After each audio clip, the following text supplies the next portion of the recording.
শ্ৰী শ্ৰী গোপাল আৰু বাগেশ্বৰী থানৰ যি এটা সভা 577 সংখ্যক ইয়াত ইতিমধ্যে উদযাপন খুব ভালকৈ চলি আছে। ৰাইজৰ বহুত সমাগম আৰু বহু বছৰ আগৰ পৰাই এটা পবিত্ৰ এটা চিন্তা আৰু বিশ্বাস লৈ সকলো আহে আৰু বতৰত এবাৰ আশীৰ্বাদ লৈ পৰম্পৰাগতভাৱে অসমীয়া সমাজ আৰু গ্ৰাম্য অঞ্চলৰ সমাজক আমাৰ ৰীতি নীতি সাংস্কৃতিক আধ্যাত্মিক চৰ্চা ধৰ্মীয় আলোচনা এইবিলাকে সমাজখন অতি সুন্দৰ কৰি ৰাখিছে আৰু সমাজখনক মৰম আৰু বিশ্বাসৰ এনাজৰীৰে সদায় এটা শক্তিশালী বন্ধনৰে সদায় বান্ধি ৰাখিছে আৰু এনেকুৱাই আমাৰ গ্ৰাম্য জীৱনটো সুগম হয়, খুব ভাল হয়। আৰু মই আজি ইয়াত উপস্থিত হৈ এই অঞ্চলৰ সকলো ৰাইজৰ কাৰণে আমাৰ প্ৰভু শিৱৰ ওচৰত আৰু মা বাগেশ্বৰীৰ ওচৰত প্ৰাৰ্থনা কৰিছোঁ সকলো যাতে ভালে ৰাখে।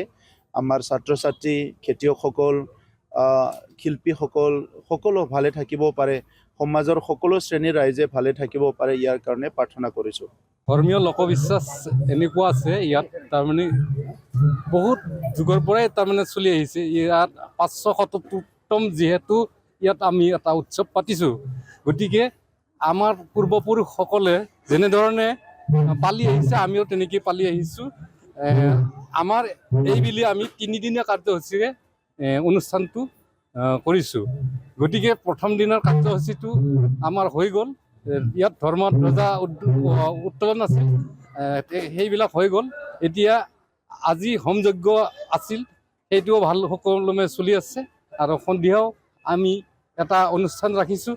সেই অনুষ্ঠানটো হ'ল এনেকুৱা সৰু সৰু ল'ৰা ছোৱালীৰ কাৰণে সেইটো উৎসাহ উদ্দীপনা দিয়াৰ কাৰণে সেইটো আমাৰ পৰিভ্ৰমণ। তাৰমানে মন্দিৰৰ চাৰিওফালে 7 পাক ঘূৰোৱা যায়।